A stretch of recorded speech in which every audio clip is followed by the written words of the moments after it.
Hello everyone, welcome back on our beloved YouTube channel Indologus. Today we are going to see some of the important questions from the chapter of polity, making of Indian Constitution. Without wasting any time, let's start this one. Our question number first is, which of the following acts is considered as the precursor of the Indian Constitution? इसका right answer होगा government of India act 1935, option number C. इसके बारे में कुछ और important बातें कर लेते हैं। जैसा कि आप जानते हैं बहुत सारे गवर्नमेंट ऑफ एक्ट आए, चाहे वो 1919 का हो या 1945 का हो या 1990 का हो। पर जो गवर्नमेंट ऑफ इंडिया एक्ट 1935 था वो इम्पॉर्टेंट वन था। वो इसलिए इम्पॉर्टेंट था क्योंकि उसमें 321 सेक्शंस थे और 10 शेड्यूल्स थे, जिसके कारण वो लॉन्गेस्ट एक्ट था। साथ ही साथ हमारे कॉन्स्टिट्यूशन में बहुत सारे इम्पॉर्टेंट फीचर्स ऐड करे गए इस गवर्नमेंट ऑफ इंडिया एक्ट 1935 के थ्रू। आप सब जानते होंगे कि डायरकी सिस्टम जो था वो 1919 में इंट्रोड्यूस हुआ। वो डायरकी सिस्टम प्रोविंसेस लेवल पे था, पर उसको कन्वर्ट कर दिया गया सेंटर लेवल पे through the help of government of India act 1935। यहाँ हम देख सकते हैं the abolition of dyarchy in the provinces was recommended by the government of India act 1935। Dyarchy का मतलब क्या होता है? Dual government. उस समय ऐसा था कि जो दो लिस्ट होती थी, एक रिजर्व लिस्ट थी और एक ट्रांसफर्ड लिस्ट थी। इन दोनों लिस्ट में कुछ सब्जेक्ट्स हुआ करते थे। जो रिजर्व लिस्ट थी उसको मेंटेन करते थे ब्रिटिश गवर्नर्स, उसके जितने भी सब्जेक्ट थे वो ब्रिटिश गवर्नर्स लोग देखते थे। ट्रांसफर्ड लिस्ट में जितने भी सब्जेक्ट्स थे वो इंडियन मिनिस्टर्स देखते थे। तो यही हुआ कि डायरकी सिस्टम प्रोविंसेस से हटा के सेंटर लेवल पे कर ली गई with the help of 1935 act. इस एक्ट को लाने के पीछे सबसे बड़ा हाथ जो था वो था साइमन कमीशन का, और साथ ही साथ जो थर्ड राउंड टेबल हुई थी लंदन में 1932 में, उसके बारे में हम और किसी दिन बात करेंगे। चलते हैं क्वेश्चन नंबर सेकंड के ऊपर। So question number two is, when did the Indian constitution come into force? इसका आंसर तो सब कोई जानते ही होंगे, which is 26 Jan 1950, option number B. अब 26 जनवरी को हम सेलिब्रेट करते हैं रिपब्लिक डे। आपको ये भी पता होना चाहिए कि 26 जैन 1930 को हमने पूर्ण स्वराज डे मनाया था। हमने 31 दिसंबर 1929 को लाहौर सेशन किया, जिसमें जवाहरलाल नेहरू ने रावी नदी के तट पर ट्राई कलर होस्ट करा था। और 26 जैन 1930 को हमने अनऑफिशियली अपना पहला रिपब्लिक डे सेलिब्रेट करा था, 26 जैन 1930 को। क्यों? क्योंकि उस दिन हमने अनऑफिशियली घोषित तो कर दिया था कि हमारा जो नेशन होगा वो रिपब्लिक होगा, बट ऑफिशियली अगर पूछा जाए कि हमारा फर्स्ट रिपब्लिक डे कब सेलिब्रेट करा गया तो वो था 26 जैन 1950। कॉन्स्टिट्यूशन को एडॉप्ट कब करा गया? 26 नवंबर 1949। साथ ही साथ हमारा कॉन्स्टिट्यूशन डे जो है वो सेलिब्रेट करा जाता है 26 नवंबर को, और ये फर्स्ट टाइम सेलिब्रेट करा गया 2015 में, जब गवर्नमेंट ऑफ इंडिया ने ये घोषणा करी कि अब हम हर साल 26 नवंबर को सेलिब्रेट करेंगे एज अ कॉन्स्टिट्यूशन डे। और 2015 में अंबेडकर जी के 125 बर्थ एनिवर्सरी पर इसकी अनाउंसमेंट हुई। चलिए क्वेश्चन नंबर थर्ड पर चलते हैं। So which is the total membership of the constituent assembly was 389, of which dash were representatives of princely state?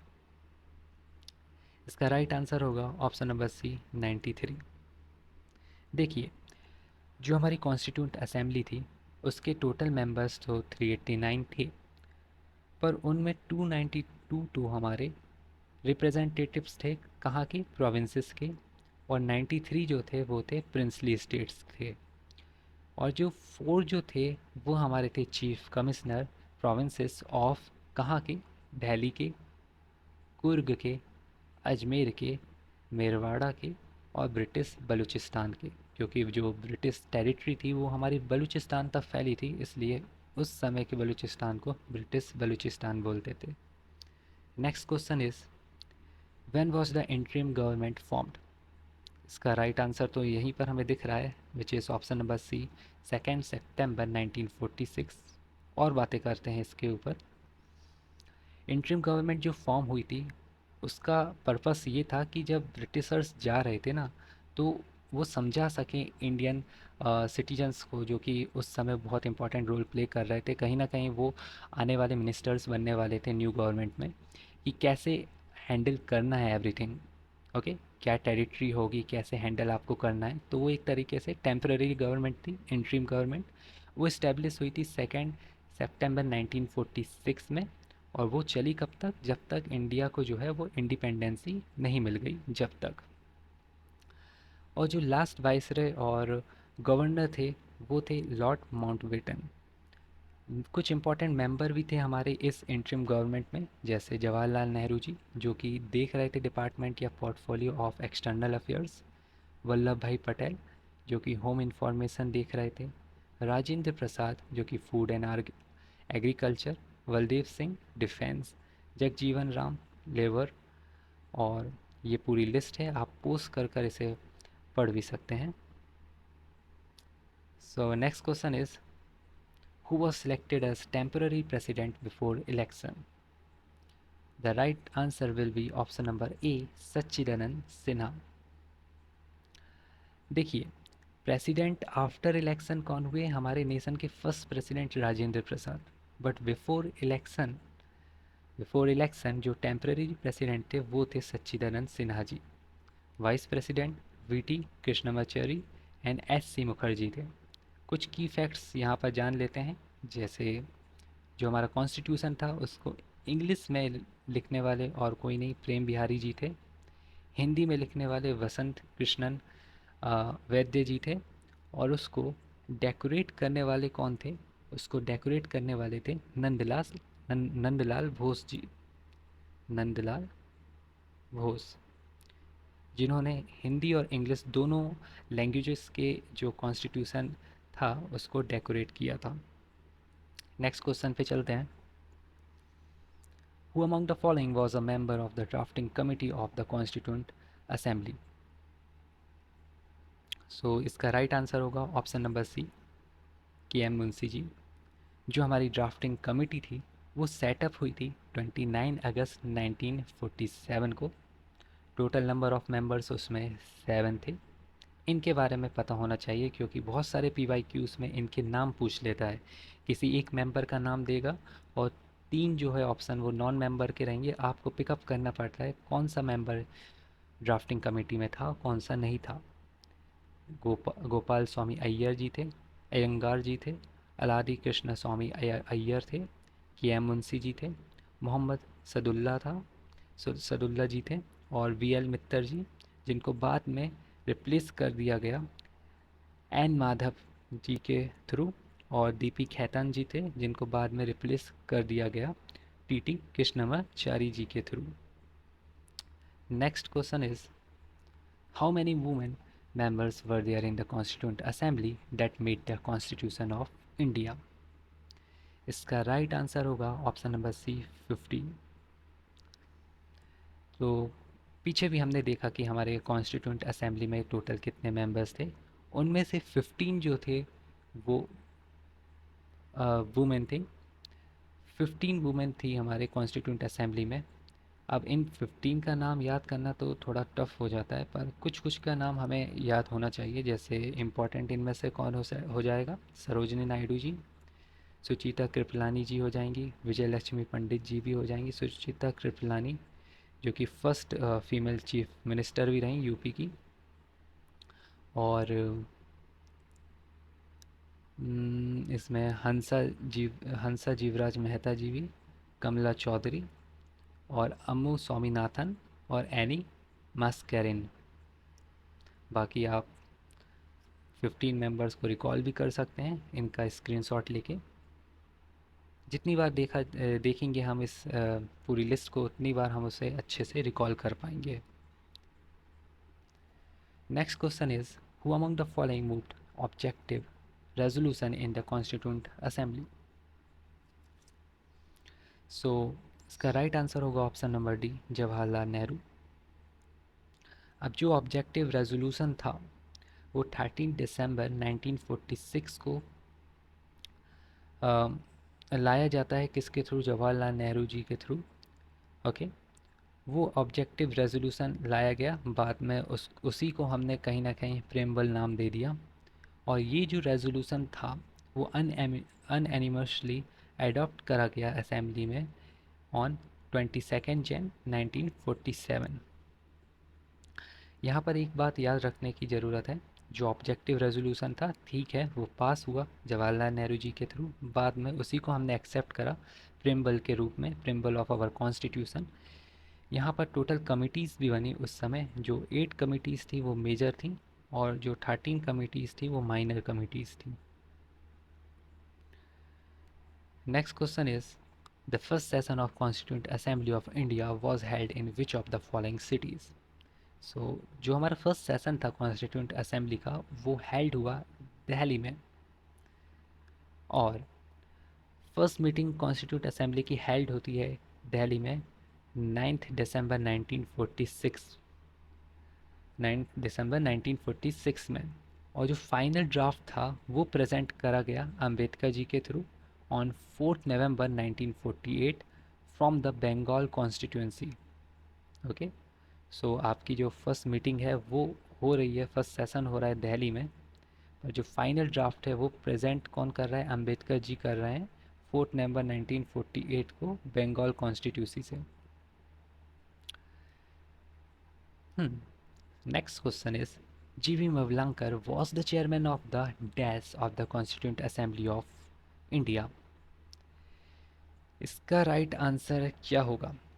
इसका राइट आंसर होगा option number C, committee on the functions. Okay, G V. Mavlankar ji जो थे वो chairman थे committee on the functions के constituent assembly. ये हमने पीछे भी देखा, फर्स्ट टाइम मीटिंग हेल्ड हुई 9 दिसंबर 1946 में। कॉन्स्टिट्यूंट असेंबली जो थी उसमें total 22 committees selected 22 committees to deal with diverse tasks of constitution making. Okay, अब ये जो ऑप्शंस हैं इनके बारे में भी हम देख लेते हैं। जो हमारी ad hoc committee related to the national flag थी, इसके चेयरमैन थे राजेंद्र प्रसाद जी। और ऑर्डर ऑफ बिजनेस कमेटी के चेयरमैन थे K M. Munshi ji. Advisory committee relating to fundamental rights minorities and tribal and excluded areas, इसके चेयरमैन थे Sardar Vallabhbhai Patel ji. Next question is, who was the constitutional adviser to the constituent assembly? इसका right answer होगा option number B N Rao. अब Indian constitution में जो adviser रहे constituent assembly के, उसका रोल प्ले करा गया बी एन राव के थ्रू। Sir Benegal Narasimha Rau, B N Rau, was appointed as the constituent advisor to the Constituent Assembly in formulating the Indian Constitution in 1946. Next question is, who headed Provincial Constitution Committee? So the right answer is option number B, Sardar Vallabhbhai Patel. ये कुछ committees यहाँ पर mention हैं, उनके heads भी यहाँ पर दिए गए हैं, जैसे ड्राफ्टिंग कमेटी के हेड खुद अंबेडकर जी थे, प्रोविंशियल कॉन्स्टिट्यूशन के हेड सरदार वल्लभ भाई पटेल थे, यूनियन कॉन्स्टिट्यूशन कमेटी के हेड जवाहरलाल नेहरू थे। एक यहाँ पर कीवर्ड हम याद कर सकते हैं, आप उठाकर भी देखेंगे जितने भी कमेटी में यूनियन आता है उसके हेड जवाहरलाल नेहरू ही आपको मिलेंगे। यूनियन कीवर्ड आप याद रखिएगा। स्टीयरिंग कमेटी के राजेंद्र प्रसाद जी थे, और हाउस कमेटी के थे पी वी पत्थवी सितरमैया। ओके, ये हाउस कमेटी को हम ऐसे भी याद कर सकते हैं, हाउस, तो हाउस को मैनेज कौन करता है? House wife. और यहाँ पर कहीं ना कहीं नाम आ रहा है सीता, जो कि एक वुमेन को रिप्रेजेंट कर रहा है। ट्रिक है, ट्रिक की तरह रहिए, ट्रिक की तरह ही लीजिए इसे, सीरियसली नहीं। Okay, so Moving on to the next one, which of the following is not a feature of the Indian federal system. देखिए हमारा जो इंडियन कॉन्स्टिट्यूशन है वो रिटर्न कॉन्स्टिट्यूशन है। Division of powers between the centre and states हुआ गया है। हाँ, डिवीज़न ऑफ पावर्स है उसमें, और इंडिपेंडेंट जुडिशरी भी है, बट वो रिजिड नहीं है ना। जो रिजिड कॉन्स्टिट्यूशन है वो यूएस का है, और जो हाईली फ्लेक्सिबल है, हाईली फ्लेक्सिबल, वो यूके का है। और जो इंडिया का है वो flexible, partially flexible and partially rigid. Okay, और इसी के साथ साथ जो lengthiest constitution of the world है वो हमारा इंडियन कॉन्स्टिट्यूशन है। Next question is the government of India act 1919 was also known as, right answer will be option number D, Montagu Chelmsford reform. इसके बारे में हमने पीछे भी पढ़ा जब डायरकी प्रोविंसेस इंट्रोड्यूस हुआ था गवर्नमेंट ऑफ इंडिया एक्ट 1919 में, और हटा के सेंट्रल लेवल पे करा गया 1935 में। Okay, the government of India act of 1919 introduced the system of diarchy. Government of India Act 1919 is also known as Montagu-Chelmsford reforms. Next question is, when was the 10th session of the Constituent Assembly held? ये देखिए, इसका right answer होगा option number A, 6 to 17 अक्टूबर 1949। अब ये कुछ data है, इसको हमें याद ही करना पड़ेगा। न्यूमेरिकल डेटा है, जितनी बार देखेंगे उतनी बार हम इसे अच्छे से रिकॉल कर पाएंगे। देखिए, इंडियन कॉन्स्टिट्यूशन में टोटल जब सेशन हुए हमारे कॉन्स्टिट्यूंट असेंबली के, वो टोटल 11 सेशंस थे। ओके, हमें पूरे 11 के 11 याद नहीं करने हैं। ऑलराइट, हमें कुछ इंपॉर्टेंट वंस याद करने हैं। जैसे फर्स्ट सेशन कब हुआ, वो हुआ भाई 9 से 23 दिसंबर 1946। 10th सेशन कब हुआ, 6 से 17 अक्टूबर 1949। क्वेश्चन में भी यही पूछा गया था। 11th सेशन होता है 14 से 26 नवंबर 1949। और फाइनल ड्राफ्ट जो कि बंगाल कॉन्स्टिट्यूंसी से रिप्रेजेंट करा गया अंबेडकर जी के थ्रू, वो हुआ 4 November 1948। The idea of the Constituent Assembly was first proposed in 1934 by M.N. Roy. Next question is some features of Indian Constitution. Question नहीं है, कुछ फैक्ट है। फेडरल फीचर्स और यूनिटरी फीचर्स के बारे में बताया गया है। फेडरल फीचर क्या होता है, देखिए फेडरल फीचर मतलब पावर जो है वो सेंटर और स्टेट में बांटी गई है। यूनिटरी फीचर में इम्पॉर्टेंट रोल जो है वो सेंटर प्ले करता है। फेडरल फीचर्स में हमें पता है रिटर्न कॉन्स्टिट्यूशन तो रहेगा ही, साथ ही साथ बाई कैमरलिज्म भी रहेगा, और जो रिजिडिटी ऑफ कॉन्स्टिट्यूशन है वो भी रहेगी फेडरल फीचर में। सुप्रीमेसी ऑफ द कॉन्स्टिट्यूशन भी रहेगा, और डुअल गवर्नमेंट भी रहेगी। अब यूनिटरी फीचर जहाँ पर सेंटर जो है वो डोमिनेट करता, उसका ज़्यादा डोमिनेंस रहता है, उसमें सिंगल सिटीजनशिप आ जाती है। ओके, हमारे यहाँ ऐसा तो होता नहीं है कि हर स्टेट की अपनी एक अलग सिटीजनशिप रहेगी जैसे यूएसए में होता है। सिंगल कॉन्स्टिट्यूशन भी रहता है, इंटीग्रेटेड जुडिशरी भी रहती है, ऑल इंडिया सर्विसेज भी रहती है, और इमरजेंसी प्रोविज़न भी रहता है। ये क्वेश्चन अक्सर पूछा जाता है कि इमरजेंसी प्रोविज़न्स आपको दे देगा ऑप्शन में, क्वेश्चन में दे देगा इमरजेंसी प्रोविज़न्स किस किसको बिलोंग करता है। ऑप्शन में रहेगा यूनिटरी फीचर, फेडरल फीचर, या बोथ या नन। सो याद रखिएगा इमरजेंसी प्रोविज़न जो है वो यूनिटरी फीचर को बिलोंग करता है। Okay, so with this we are done with today's session. I hope आपको ये सेशन अच्छा लगा होगा। Keep learning and growing. मिलते हैं नेक्स्ट वीडियो में नेक्स्ट टॉपिक के साथ, कुछ और इम्पॉर्टेंट क्वेश्चंस के साथ। Okay, so bye, keep learning and keep growing.